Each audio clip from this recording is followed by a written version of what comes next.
இல்லை, ஆணவத்தில் ஆடி வரும் ஜீவனும் இல்லை, சொந்த பந்தம் யாரும் இல்லை, சூழும் ஜனம் நல்லதில்லை, உன்னை என்று இவ்வுலகில் வல்லதொரு தெய்வம் இல்லை. தடுமாறி திருக்கோயில் வந்தேன் அம்மா, அம்மா ஜெகதீஸ்வரி, உந்தன் குழந்தை என்னை ஆதரி.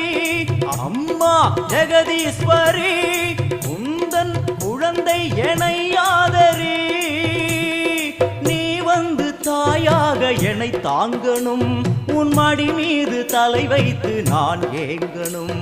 சலனங்கள் இல்லாமல் மனம் தூங்கணும், மனம் தூங்கணும், மனம் தூங்கணும். எங்களுக்கு குறையும் உண்டு, அதனை நான் அழுது சொல்லலாமா? என் தாயும்